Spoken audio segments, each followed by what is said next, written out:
الرجيم بسم الله الرحمن الرحيم الحمد لله الذي له ما في السماوات وما في الأرض وله الحمد في الآخرة وهو الحكيم الخبير يعلم ما يلج في الأرض وما يخرج منها وما ينزل من السماء وما يعرج فيها وهو الرحيم الغفور۔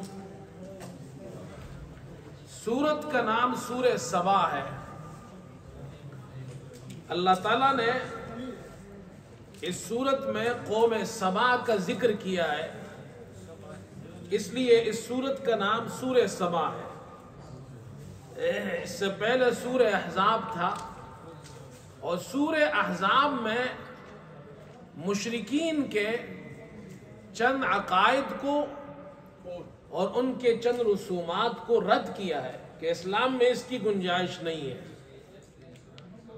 اور یہاں یہ بتایا جا رہا ہے کہ تم اللہ اور اللہ کے رسول کے طریقے پر چلو، ان کا حکم مانو، کہیں ایسا نہ ہو کہ تمہارا حشر بھی قوم سبا کی طرح ہو۔ لہذا اللہ کو ایک مانو، اس کے ساتھ شریک مت کرو۔ قوم سبا کا واقعہ اس صورت میں خاص طور پر ذکر کیا ہے، اس کے علاوہ بھی واقعات ذکر کیے ہیں۔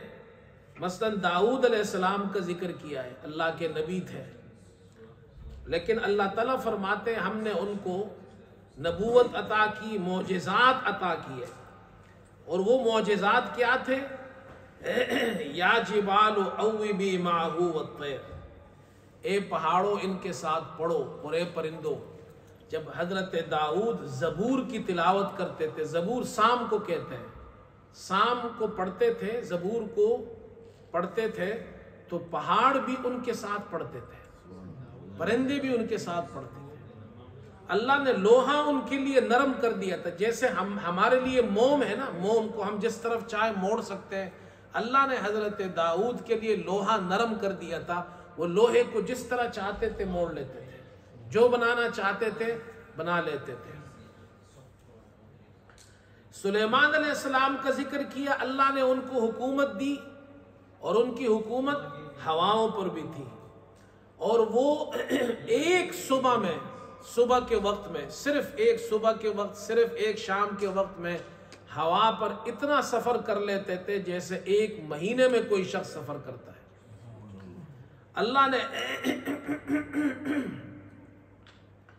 اسی طرح جنات پر اللہ نے ان کو حکومت دی تھی، لیکن اللہ تعالیٰ فرماتے ہیں یہ ہمارے نبی تھے، ہمارے ساتھ شریک نہیں ہے، ان کے پاس جو کچھ بھی تھا وہ ہم نے عطا کیا تھا۔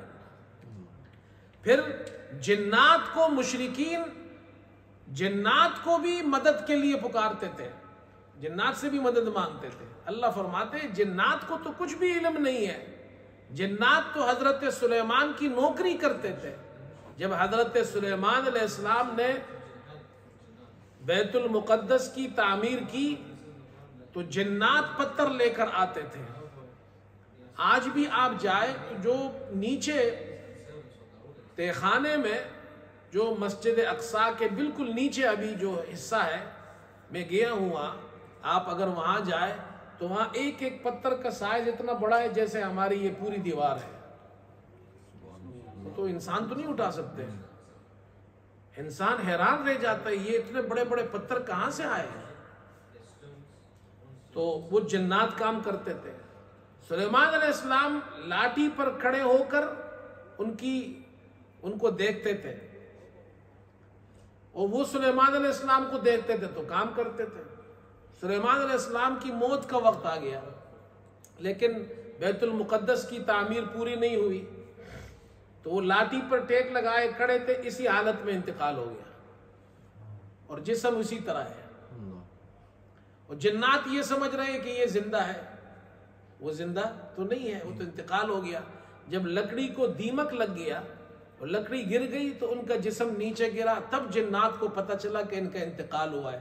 اللہ فرماتے ہیں یہ جنات کو تو کسی چیز کا علم ہی نہیں ہے، تم ان کو پکارتے ہو، ان سے مدد مانگتے ہو۔ قوم سبا کا ذکر کیا، یہ ایک قوم تھی اور یہ پہاڑوں کے بیچ میں رہتی تھی، ان کے پاس پانی بہت تھا اور انہوں نے ڈیم بنائے ہوئے تھے، اور ایک بڑا ڈیم تھا اس کو سد معارب کہتے تھے۔ یہ 150 فٹ لمبا اور 50 فٹ چوڑا یہ ڈیم تھا۔ نیچے انہوں نے پھر اس کے لیے کھڑکیاں بنائی تھی، جتنا پانی چاہیے ہوتا تھا اس حساب سے وہ پانی نکالتے تھے۔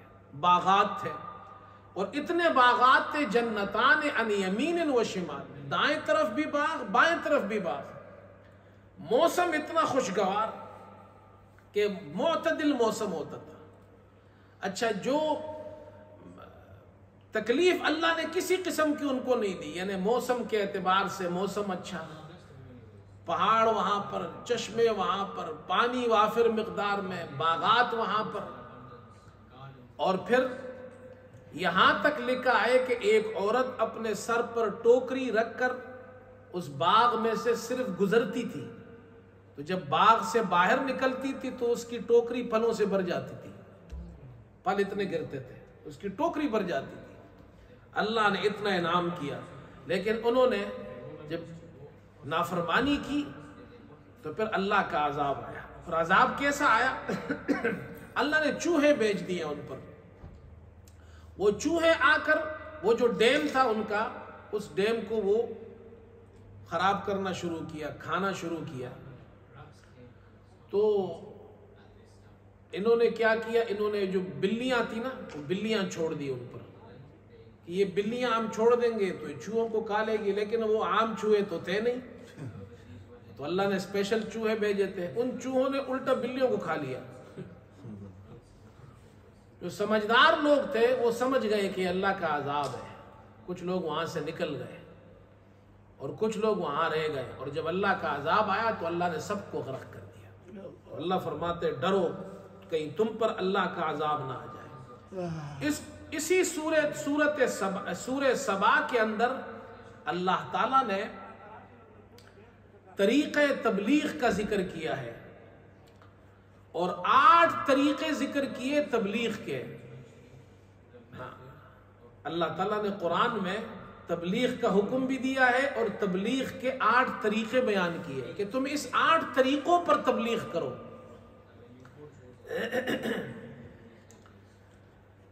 قُلْ مَنْ يَرْزُقُكُم مِّنَ السَّمَاوَاتِ وَالْأَرْضِ قُلِ اللَّهُ، آپ ان سے پوچھئے تمہیں آسمان و زمین سے رزق کون دیتا ہے؟ تو یہ مشرک بھی کہیں گے اللہ دیتا ہے، تو پھر اللہ کے ساتھ شریک مت کرو۔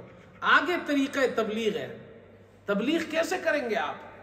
قُلِ اللَّهُ وَإِنَّا أَوْ إِيَّاكُمْ لَعَلَىٰ هُدًى أَوْ فِي ضَلَالٍ مُّبِينٍ وَإِنَّا أَوْ إِيَّاكُمْ، ہم یا تم، ہم میں یعنی ہم دونوں میں سے ہم یا تم، کوئی ایک ہدایت پر ہے، یا تو ہم ہدایت پر ہیں یا تم ہدایت پر ہو، اور یا ہم گمراہی پر ہیں۔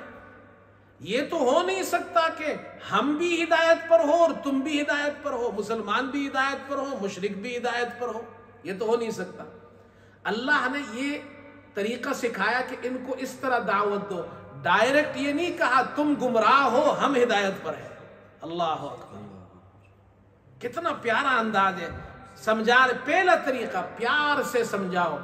دیکھو بھائی، تم جو بات کر رہے ہو، ہم جو بات کر رہے ہیں، اس میں سے کوئی ایک بات ٹھیک ہے، یا تو تم ٹھیک ہو یا ہم ٹھیک ہے، اس لیے سوچو اس پر۔ یہ ہے طریقہ تبلیغ۔ دوسرا طریقہ تبلیغ، قُلْ لَا تُسْأَلُونَ عَمَّا أَجْرَمْنَا وَلَا نُسْأَلُ عَمَّا تَعْمَلُونَ، آپ فرما دیجئے ہم نے جو جرم اور جو گناہ کیے ہیں وہ تم سے نہیں پوچھا جائے گا، اور تم نے جو کیا ہے وہ ہم سے نہیں پوچھا جائے گا۔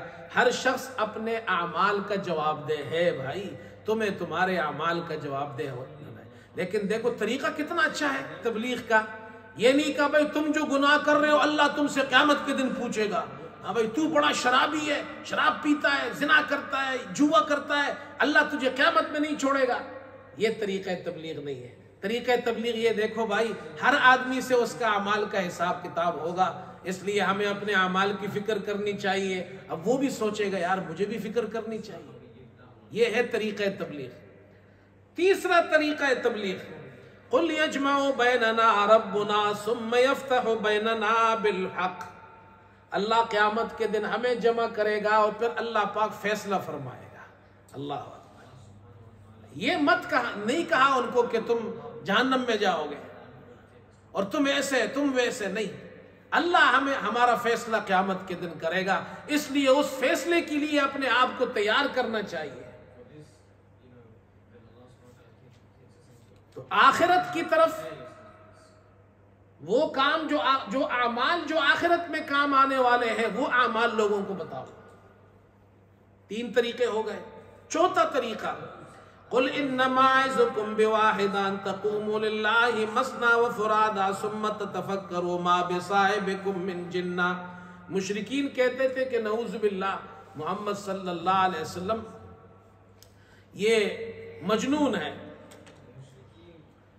اللہ تعالیٰ نے یہاں اس کا دیکھو کتنا انداز کتنا خوبصورت ہے کہ لوگوں کو آپ تبلیغ کیسے کریں، تو فرمایا آپ کہہ دیجئے میں تمہیں ایک بات کی نصیحت کرتا ہوں، ان تقوموا للہ مثنی وفرادا ثم تتفکروا، اللہ کے لیے تم کھڑے ہو جاؤ اکیلے یا دو دو، معنی یہ ہے انڈیویجولی، یا تم سب میٹنگ کرو، مل جاؤ آپس میں اور پھر سوچو، ثم تتفکروا ما بصاحبکم من جنہ، تمہارے صاحب یعنی محمد صلی اللہ علیہ وسلم پر جنون نہیں ہے، یہ تمہارے پاس 40 سال رہے، ان کی بچپن، ان کا لڑکپن، ان کی جوانی تمہارے سامنے گزری ہے، یہ جو تمہیں بلا رہے ہیں تمہارے فائدے کی بات کر رہے ہیں۔ اس طریقے سے اگر ان کو بات کی جائے گی تو وہ سوچے گا، اس لیے دعوت فکر دی جا رہی ہے کہ جب تم تبلیغ کرو تو لوگوں کو دعوت فکر دو کہ وہ سوچیں اس بارے میں، یہ جو انسان ہمیں دعوت دے رہا ہے یہ کیوں دے رہا ہے، ہماری بلائی کی بات کر رہا ہے، ہماری خیر کی بات کر رہا ہے۔ نمبر 5، قل ما سالتکم من اجر فهو لکم من اجری الا علی اللہ۔ 5واں داعی کے لیے اور مبلغ کے لیے ضروری ہے وہ یہ کہ تم سے میں کوئی اجر نہیں مانگتا، میرا اجر اللہ مجھے دے گا، وہ اپنی تبلیغ پر اجر نہ مانگے، اس لیے کہ تبلیغ پر اگر اجر مانگے گا پھر وہ تبلیغ کام کی نہیں ہوگی، اس لیے تو تبلیغ والے کہتے ہیں نا اپنا مال لگاؤ، اپنا پیسہ، اپنا مال، اپنی جان، اپنا وقت، پھر تبلیغ کام کی ہوتی ہے۔ اپنا مال، اپنی جان، اپنا وقت نہ ہو پھر تبلیغ میں اثر نہیں ہوتا۔ یہ یہاں سے یہ انبیاء نے طریقہ بتایا ہے، یہ 5 طریقے۔ نمبر 6، قل ان ربی یقذف بالحق علام الغیوب، آپ فرما دیجئے کہ میرا رب حق برساتا ہے، علام الغیوب ہے، وہی اللہ کی طرف سے ہے، تمہیں ہم جو بتا رہے ہیں اپنی طرف سے نہیں بتا رہے، یہ وہ ہے جو اللہ نے بھیجا ہے، اس لیے لوگوں کو سچی بات بتاؤ، وہ بات بتاؤ جو پکی ٹکی بات ہو، اس کی تبلیغ کرو۔ نمبر 6، قل جاء الحق وما يبدئ الباطل وما يعيد، آپ کہہ دیجئے حق آ گیا، وما يبدئ الباطل وما يعيد، باطل نہ پہلی بار پیدا کرتا ہے نہ دوسری بار، نہ دوبارہ۔ معنی کیا ہے؟ لوگوں کو تبلیغ کرو تو یہ سمجھاؤ کہ یاد رکھو حق ہمیشہ غالب ہوتا ہے، حق ہمیشہ غالب ہوتا ہے، باطل کو اللہ غلبہ نہیں دیتا ہے، اس لیے باطل سے ڈرو مت، حق بیان کرو، حق کو اللہ غلبہ دیتا ہے۔ اور نمبر 8، قل ان ضللت فانما اضل على نفسي وان اهتديت فبما يوحي الي ربي، اگر میں گمراہ ہوں تو میری گمراہی کا وبال مجھ پر ہوگا، اور اگر میں ہدایت پر ہوں تو میرے رب کی وحی کی وجہ سے جو اللہ نے مجھ پر اتاری ہے۔ معنی کیا ہے؟ اپنے اعمال درست کرو، لوگوں کو یہ دعوت دو کہ وہ اپنے اعمال ٹھیک کریں، ان کی نماز ٹھیک ہو، ان کا روزہ ٹھیک ہو، ان کا وضو ٹھیک ہو، ان کا غسل ٹھیک ہو، ان کو پتہ ہو حلال کیا ہے، حرام کیا ہے، گمراہی سے ہٹ جائے، ہدایت پر آ جائے، ان کے عقائد ٹھیک ہو جائے، یہ ہے تبلیغ۔ یہ 8 طریقے قرآن نے بیان کیے، اس کو کہتے ہیں طرق تبلیغ، تبلیغ کے یہ 8 طریقے ہیں۔ سورہ فاطر ہے آگے، اور سورہ فاطر میں اب یہ سمجھایا جا رہا ہے کہ حاجت میں، مشکل میں اللہ کو پکارو، اور اس پر 11 دلائل ذکر کیے ہیں۔ پہلے یہ سمجھایا اللہ کے ساتھ کوئی شریک نہیں ہے، اب یہ سمجھا رہے ہیں تمہیں جب مشکل ہو، تمہیں جب پریشانی ہو تو اللہ کو پکارو، اس لیے کہ تمہاری مشکلات دور کرنے والا اللہ ہے۔ 11 دلیلیں اس پر ذکر کی ہے، اور ان دلائل میں سے چند دلائل ہم ذکر کرتے ہیں۔ اللہ تعالیٰ نے فرشتوں کو پیدا کیا، سورت کے شروع میں کہا جاعل الملائکۃ رسلا اولی اجنحۃ مثنی و ثلاث و رباع، فرشتوں کے پر ہے، 2 بھی ہے، 3 بھی ہے، 4 بھی ہے۔ حضرت جبریل علیہ السلام ایک مرتبہ حضرت صلی اللہ علیہ وسلم کے سامنے اصلی شکل میں آئے، اور اصلی شکل میں آئے تو ان کا ایک پر اتنا تھا کہ پورے افق کو گھیرا ہوا تھا، اس نے اتنا بڑا فرشتہ، اس کا ایک پر اتنا ہے۔ اتنی بڑی مخلوق اللہ نے پیدا کی ہے۔ پھر اللہ نے انسان کی پیدائش کا ذکر کیا کہ انسان کو اللہ نے پیدا کیا ہے، اور انسان کے لیے اللہ نے نعمتیں جو دی ہے اس کی طرف ہمیں دعوت دی ہے کہ وہ نعمتیں یاد کرو۔ ہوائیں اللہ چلاتا ہے، عزت دینے والا اللہ ہے، تمہیں اللہ نے مٹی سے پیدا کیا ہے۔ 2 دریا اور 2 سمندر برابر یکجا نہیں ہوتے ہیں، ایک جناب میٹھا ہے اور دوسرا کھاری ہے۔ یہ دلائل اللہ نے ذکر کیے۔ اسی طرح ایک دلیل یہ ذکر کیا الم تر ان اللہ انزل من السماء ماء، آسمان سے اللہ نے پانی اتارا، مختلف رنگ کے پھل اللہ نے پیدا کیے۔ دیکھو زمین ایک ہی ہے، اس سے مختلف کلر کے پھل نکلتے ہیں۔ دنیا میں کوئی ایسی مشین ہے کہ ایک مشین ہو اور اس میں سے مختلف چیزیں نکلیں؟ سیب ہے تو الگ ہے، مالٹا ہے تو الگ ہے، آم ہے تو الگ ہے، پھر اس کے کلر الگ ہے، پھر اس کا ذائقہ الگ ہے، پھر اس کو کھول کر دیکھو اس کا غلاف کیسا ہے، اس کا کور کیسا ہے، اس کو اللہ نے چھپایا کیسے ہے، عقل حیران رہ جاتی ہے۔ پھر فرمایا کہ پہاڑوں کو دیکھو، سفید پہاڑ بھی ملیں گے، سرخ رنگ کے بھی ملیں گے، کالے رنگ کے پہاڑ بھی ملیں گے۔ پھر انسانوں کو اور جانوروں کو دیکھو، انسانوں میں مختلف رنگ ہے، مختلف رنگ کے ہیں۔ اللہ نے یہ رنگ انسان کے جو بنائے ہیں یہ اللہ نے بنائے ہیں۔ تو یہ اللہ نے اپنی قدرت کی نشانیاں بیان کی ہیں۔ اس کے بعد سورہ یاسین ہے۔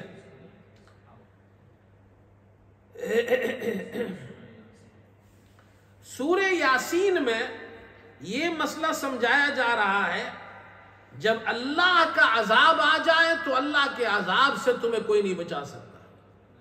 تم جن کو خدا کے ساتھ شریک سمجھتے ہو وہ تمہیں اللہ کے عذاب سے نہیں بچا سکتے۔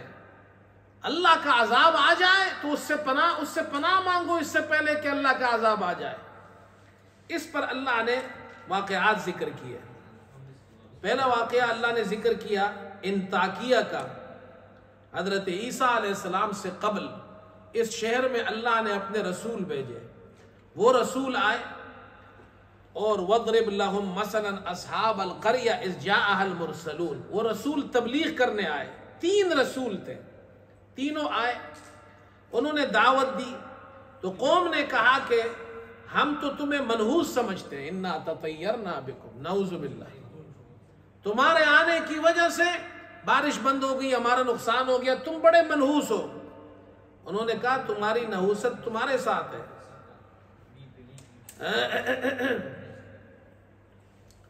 اور تم حد سے گزری ہوئی قوم ہو۔ سمجھایا ان کو لیکن وہ نہیں مانے، تو وہ ان رسولوں کے پیچھے پڑ گئے، ان کو نقصان پہنچانے لگے، ان کے جان کے دشمن بن گئے۔ تو اس شہر کے دروازے پر ایک شخص بیٹھتا تھا، اس کا نام حبیب تھا۔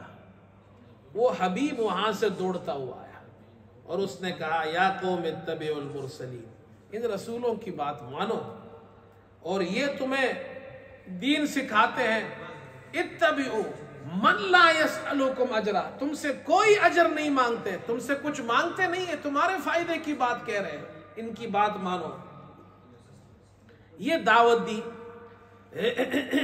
اور پھر اسی نے آگے یہ بھی کہا وَمَا لِيَ لَا أَعْبُدُ الَّذِي فَطَرَنِي وَإِلَيْهِ تُرْجَعُونَ أَتَّخِذُ مِن دُونِهِ آلِهَةً إِن يُرِدْنِ الرَّحْمَنُ بِضُرٍّ لَا تُغْنِ عَنِّي شَفَاعَتُهُمْ شَيْئًا، اگر رحمان مجھے نقصان پہنچانا چاہے تو پھر کوئی سفارشی کام نہیں آتا، اللہ کے یہاں کسی کی سفارش کام نہیں آتی، لہذا تم نے جو یہ خدا بنائے ہوئے ہیں جھوٹے خدا، اللہ کا عذاب آ گیا، اس کی پکڑ آ گئی تو یہ تمہارے جھوٹے بت اور یہ جھوٹے خدا یہ تمہارے کوئی کام نہیں آئیں گے۔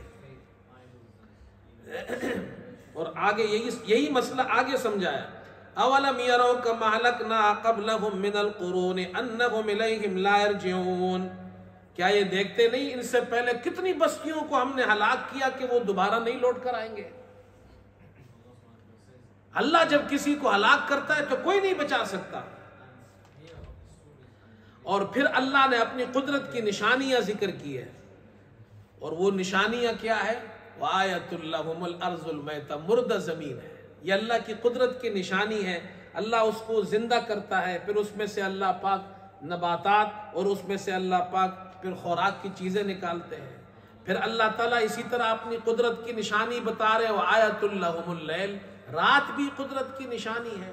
نظام شمسی یہ قدرت کی نشانی میں سے سورج اور چاند کا نظام ہے، جس طرح اللہ نے نظام فٹ کیا ہے اسی رفتار سے سورج اور چاند کی گردش ہو رہی ہے۔ اللہ اکبر، یہ قدرت کی نشانیاں ذکر کی۔ اسی طرح اللہ پاک نے آخر میں ایک شکوہ کیا انسان سے، کیا انسان دیکھتا نہیں ہم نے اس کو نطفے سے پیدا کیا اور پھر وہ اللہ کے ساتھ جھگڑتا ہے اور مثالیں دیتا ہے اللہ کو، اور اپنے آپ اور اپنی خلقت کو بھول جاتا ہے، کہتا ہے من یحیی العظام وہی رمیم، جب ہم مر جائیں گے ہماری ہڈیاں گل سڑ جائے گی تو کون زندہ کرے گا؟ اللہ تعالیٰ فرماتے ہیں ان سے کہہ دو وہی اللہ زندہ کرے گا جس نے تمہیں پہلے پیدا کیا تھا۔ اللہ کے لیے کیا مشکل ہے؟ اللہ جب کہتے ہیں کن ہو جا تو وہ ہو جاتا ہے۔ تو سورہ یاسین میں یہ سمجھایا کہ اللہ کا عذاب آ جائے تو پھر اللہ کی پکڑ سے کوئی بچ نہیں سکتا ہے۔ آگے سورہ صافات ہے، اور سورہ صافات میں یہ سمجھایا جا رہا ہے، پہلے تو یہ سمجھایا اللہ کی عذاب سے تمہیں کوئی بچا نہیں سکتا، کوئی نہیں بچا سکتا اللہ کے عذاب سے جب اللہ کسی کو عذاب دے۔ اب یہ سمجھایا جا رہا ہے بچانا تو دور کی بات ہے، بچانا تو دور کی بات ہے، جن ہستیوں کو تم خدا کے ساتھ شریک کرتے ہو وہ خود خدا کے سامنے عاجزی کرتے ہیں۔ تم فرشتوں کو اللہ کے ساتھ شریک کرتے ہو، فرشتے تو خود اللہ کے سامنے عاجزی کر رہے ہیں۔ تم نبیوں کو اللہ کے ساتھ شریک کرتے ہو، انبیاء تو خود اللہ کے سامنے عاجزی کر رہے ہیں۔ چنانچہ اللہ نے سورت کے شروع میں سمجھایا والصافات صفا، صف باندھ کر کھڑے ہونے والے فرشتوں کی قسم۔ تم فرشتوں کو خدا کے ساتھ شریک مانتے ہو، فرشتے تو خدا کے سامنے صف باندھ کر کھڑے ہوتے ادب سے۔ فالزاجرات زجرا، جھڑک کر ڈانٹنے والوں کی، فالتالیات ذکرا، ذکر الہی کی تلاوت کرنے والے فرشتوں کی قسم، ان الہکم لواحد، تمہارا خدا اور تمہارا معبود ایک ہے، فرشتے اللہ کے ساتھ شریک نہیں ہے۔ یرحمک اللہ، اللہ اکبر۔ پھر آگے حضرت نوح علیہ السلام کا واقعہ ذکر کیا، اور نوح علیہ السلام نے ہمیں پکارا تھا، وَلَقَدْ نَادَانَا نُوحٌ فَلَنِعْمَ الْمُجِيبُونَ وَنَجَّيْنَاهُ وَأَهْلَهُ مِنَ الْكَرْبِ الْعَظِيمِ۔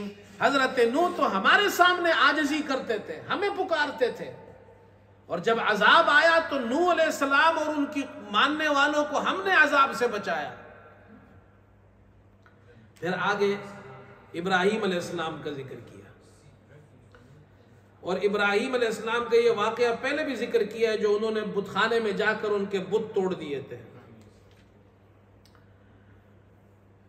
اللہ تعالیٰ نے ان کو بیٹا دیا بڑھاپے میں، اسماعیل علیہ السلام، اور اللہ فرما رہے ہیں کہ دیکھو حضرت ابراہیم نبی ہے لیکن عاجزی ہمارے سامنے کر رہے ہیں اور ہم سے مانگ رہے ہیں رب حب لی من الصالحین، اے اللہ مجھے نیک اولاد عطا فرما۔ تو اللہ سے نیک لڑکا مانگنا یہ نبیوں کی سنت ہے، یہ کوئی منع نہیں ہے، لیکن یہ مانگے اے اللہ نیک بیٹا دے، نیک بیٹا دے۔ تو اللہ نے ان کو بیٹا دے دیا۔ جب بیٹا کچھ بڑا ہوا تو خواب میں دیکھا کہ وہ ان کو ذبح کر رہے ہیں۔ 3 راتیں یہ خواب دیکھا انہوں نے۔ کتنی راتیں؟ 3 راتیں خواب دیکھا۔ اچھا، پہلی رات خواب دیکھا تو دوسرا دن اب وہ جو دن آئے گا نا اگلی یہ ذوالحجہ کے مہینے میں، ان دنوں میں حج کیا جاتا ہے۔ علماء لکھتے ہیں ان 3 دنوں میں، یہ حج کے پہلے دن ہے، ان 3 راتوں میں ابراہیم علیہ السلام نے خواب دیکھا۔ حج شروع ہوتا ہے 8 ذوالحجہ کو، تو 8 ذوالحجہ کے دن سے پہلے جو رات آتی ہے، اس رات حضرت ابراہیم نے خواب دیکھا اپنے بیٹے کو ذبح کر رہے ہیں۔ دوسرے دن کا نام یوم الترویہ ہے، یہ خواب والا دن ہے۔ پھر خواب دیکھا تو اگلا دن 9 تاریخ ہے، یہ عرفات میں جمع ہوتے ہیں، اس کو یوم العرفہ کہتے ہیں۔ پھر اسی رات کو پھر خواب دیکھا تو حضرت ابراہیم سمجھ گئے کہ یہ اللہ کا حکم ہے۔ پھر آگے آتا ہے یوم النحر، قربانی کا دن، تو 10ویں تاریخ کو قربانی، پھر حضرت ابراہیم علیہ السلام قربانی کے لیے تیار ہوئے۔ آج بھی مینا کی پہاڑیوں میں آپ جائیں تو وہاں راستے میں پہاڑی پر ایک نشان ہے، چھوٹا سا وہاں ایک نشان بنایا ہوا ہے، اور وہ جگہ ہے جہاں حضرت ابراہیم علیہ السلام اپنے بیٹے کو لے گئے تھے قربانی کے لیے۔ وہاں پہنچے، جب چری پھیرنا شروع کی تو ذبح نہیں ہوئے۔ اللہ نے مینڈا بھیج دیا، جبریل علیہ السلام سے کہا یہ لے جاؤ، کہو اپنے بیٹے کی جگہ اس کو ذبح کرے۔ یہ امتحان تھا، آپ امتحان میں کامیاب ہو گئے۔ نبی کا خواب سچا ہوتا ہے، نبی کا خواب وہی ہوتا ہے۔ اب انہوں نے دیکھ لیا اللہ کا حکم ہے تو بیٹے کو ذبح کرنے لگے، لیکن سوال یہ پیدا ہوتا ہے جب نبی کا خواب سچا ہوتا ہے تو بیٹا ذبح کیوں نہیں ہوا؟ تو اس کا جواب یہ ہے کہ انہوں نے خواب صرف یہاں تک دیکھا تھا کہ بیٹے کو ذبح کر رہے ہیں، آگے خواب نہیں دیکھا تھا کہ بیٹا ذبح ہوا ہے یا نہیں ہوا ہے۔ یاد رکھو پوائنٹ۔ کوئی آپ سے سوال کرے گا کہ تمہارے قرآن میں ہے کہ نبی کا خواب سچا ہے تو پھر اسماعیل ذبح کیوں نہیں ہوئے؟ خواب سچا ہے، جہاں تک دیکھا تھا وہاں تک انہوں نے کیا ہے۔ ہاں، حضرت ابراہیم کا چونکہ امتحان لینا مقصود تھا، اس لیے وہ یہ سمجھے کہ میں ذبح کروں گا تو ذبح ہو جائیں گے۔ سمجھ میں آیا؟ وہ یہ سمجھے کہ میں ذبح کروں گا تو ذبح ہو جائے گا۔ ان کو تو نہیں پتا تھا کہ میں ذبح کروں گا ذبح نہیں ہوگا۔ اگر پتا ہوتا تو پھر امتحان کیسے ہے؟ دیکھو بھائی، اللہ نے امتحان لیا ان کا۔ اللہ فرماتے یہ تو میرے سامنے عاجزی کرتے ہیں، حضرت ابراہیم تو بیٹا لے کر ذبح کر رہے ہیں، میرا حکم مانتے ہیں، ان کو میرے ساتھ شریک مت کرو۔ یہ واقعات اللہ نے ذکر کیے۔ اسی طرح موسیٰ علیہ السلام، ہارون علیہ السلام، لوط علیہ السلام، الیاس علیہ السلام، یہ بھی ایک نبی گزرے ہیں۔ اور یہ بالابک ایک جگہ تھی، یہ وہاں بھیجے گئے تھے۔ بال اصل میں بت کو کہتے ہیں، بک ایک بادشاہ تھا، تو جگہ کا نام ہے بالابک۔ یہ وہاں نبی تھے، اور وہ لوگ بال ایک بت تھا، اس بت کی پوجا کرتے تھے۔ اتدعون بالا وتذرون احسن الخالقین، انہوں نے سمجھایا ان کو، تو قوم نے ان کو قتل کرنا چاہا تو اللہ تعالیٰ نے ان کو بچا لیا۔ یہ حضرت الیاس علیہ السلام تھے۔ اللہ فرماتے دیکھو الیاس علیہ السلام ہے، یہ سارے انبیاء جتنے بھی ہیں یہ سب مجھے پکار رہے ہیں، مجھ سے مدد مانگ رہے ہیں۔ اسی طرح آگے اب سورہ صاد میں اللہ نے پھر چند قصے ذکر کیے ہیں، وہ اس میں یہ سمجھا رہے ہیں کہ یہ جو انبیاء ہے یہ ہمارے سامنے عاجزی کرتے ہیں۔ سورہ صافات میں تو یہ سمجھایا عاجزی کرتے ہیں ہمارے سامنے، اب یہ سمجھا رہے ہیں کہ ان انبیاء پر اللہ کے طرف سے امتحانات بھی آتے ہیں، بیماریاں بھی آتی ہے، آزمائش بھی آتی ہے۔ یہ خدا نہیں ہے، اس لیے کہ خدا وہ ذات ہے جس کو بیماری نہیں آتی۔ نبی ہے لیکن بیماری آئے گی۔ تو اللہ نے ان آزمائشوں کو ذکر کیا، ان میں سے ایک آزمائش تو حضرت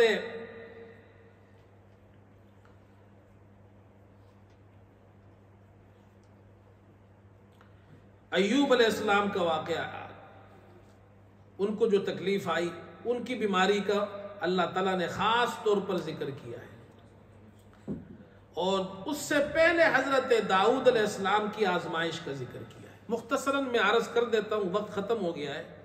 حضرت داؤد علیہ السلام کو اللہ نے نبوت دی، تو وہ ایک دن دربار کے لیے دیا ہوا تھا، ایک دن دربار میں جاتے تھے، ایک دن فیملی کے لیے تھا، اور ایک دن اللہ کی عبادت کے لیے تھا۔ اچھا، ان کے گھر میں عبادت ہر وقت ہوتی تھی، 24 گھنٹے جو عبادت خانہ تھا، بس بندے اس میں فیملی ممبرز جا کر عبادت کرتے تھے، ایک چلا گیا، وہ آیا، دوسرا چلا گیا، 24 گھنٹے عبادت ہوتی تھی۔ تو حضرت داؤد نے ایک دن اللہ سے کہا، اے اللہ، آپ کی عبادت ہمارے گھر والے ہم لوگ 24 گھنٹے کرتے ہیں، کوئی وقت ایسا نہیں جہاں ہم آپ کی عبادت نہ کرتے ہوں۔ تو اللہ تعالیٰ نے، نبی تو نبی ہوتا ہے، اور نبی اللہ کا بہت قریب بندہ ہوتا ہے، اللہ کو ان کی یہ بات پسند نہیں آئی۔ یہ تو میری توفیق ہے، جو میں نے تمہیں توفیق دی ہے، تم میری عبادت کرتے ہو۔ ہم جو نماز پڑھتے ہیں، عبادت کرتے ہیں، یہ اللہ کی توفیق سے کرتے ہیں۔ اللہ توفیق نہ دے تو مسجد میں کوئی آ ہی نہیں سکتا۔ تو داؤد علیہ السلام کو اللہ نے امتحان میں ڈال دیا۔ وہ عبادت کر رہے تھے، 2 آدمی آ گئے، اور انہوں نے کہا، ان میں سے، اچھا وہ حیران ہوئی یہ آدمی کہاں سے آئے؟ انہوں نے کہا کہ جی ہمارا ایک مسئلہ ہے، اس کے 99 دمبیاں ہیں اس شخص کی، اور یہ مجھ پہ ظلم کر رہا ہے، میرے پاس ایک دمبا ہے، یہ میرا والا دمبا بھی لینا چاہتا ہے، میری والی دمبی بھی اپنے دمبیوں کے ساتھ ملانا چاہتا ہے۔ تو داؤد علیہ السلام نے کہا، تو بڑا ظلم کر رہا ہے، تمہارے پاس ایک دمبی ہے، وہ بھی تم سے لینا چاہتا ہے، تو اس طرح ظلم نہیں کرنا چاہیے۔ اچھا، جب یہ وہ بات کر رہے تھے، جب وہ بات کرنے لگے، بیٹھ کر فیصلہ کرنے لگے، تو عبادت تو وہاں نہیں ہوئی نا، عبادت چھوڑنی پڑی ان کو۔ اچانک ان کو سمجھ میں آیا، وہ 2 فرشتے تھے وہ جو آئے تھے، انہوں نے کہا، ہو میں ادھر باتوں میں رہ گیا، یہ عبادت میری رہ گئی۔ وہ سمجھ گئے اللہ نے میرا امتحان لیا ہے، اے داؤد، اگر ہم توفیق نہ دیں تو عبادت تم بھی نہیں کر سکتے ہو، یہ ہماری توفیق سے ہی عبادت کرتے ہو۔ فوراً داؤد علیہ السلام اللہ کے سامنے جھک گئے اور کہنے لگے، اے اللہ، میں معافی مانگتا ہوں۔ فاستغفر ربہ وخر راکعا واناب۔ آگے سجدے والی آیت ہے۔ اس دن ایک نوجوان نے پوچھا نا کہ ہم سجدہ کیوں کرتے ہیں؟ اس لیے وجہ یہ ہے، وہاں یا تو پیغمبر نے سجدہ کیا ہے، یا سجدے کا حکم آیا ہے، یا سجدے کی بات چل رہی ہے، تو یہاں بھی سجدے کی بات۔ حضرت داؤد فوراً رکوع میں گئے، سجدہ کیا، اللہ کے سامنے جھکے، اس لیے ہم بھی سجدہ کرتے ہیں۔ بات سمجھ میں آئی؟ پھر ایوب علیہ السلام کا ذکر کیا، ان پر اللہ کی طرف سے بڑی آزمائش آئی، بیماری آئی، سخت بیمار ہو گئے، اور اولاد بھی مر گئی، ایک بیوی رہ گئی خدمت کے لیے، اور پھر انہوں نے اللہ سے مدد مانگی۔ ربی اذ نادى ربه انی مسنی الشیطان بنصب وعذاب، اللہ سے مدد مانگی۔ اللہ تعالیٰ نے کہا اپنا پاؤں زمین پر مارے، پانی کا وہاں سے جناب پانی نکلا، پانی کو پیے بھی اور اس سے غسل بھی کرے، اور وہ صحت مند بھی ہو گئے۔ اللہ نے اولاد بھی دے دی، مال بھی ان کو دے دیا، اور پھر ان کو ٹھیک ٹھاک کر دیا۔ ہمیں یہ سمجھایا ہے کہ یہ جو نبی ہے، ان پر تکالیف آتی ہے، یہ بیمار بھی ہوتے ہیں، لیکن بیماری میں ہم سے مدد مانگتے ہیں، ہمارے سامنے جھکتے ہیں، لہٰذا تم بھی اللہ سے مدد مانگو۔ اللہ عمل کی توفیق۔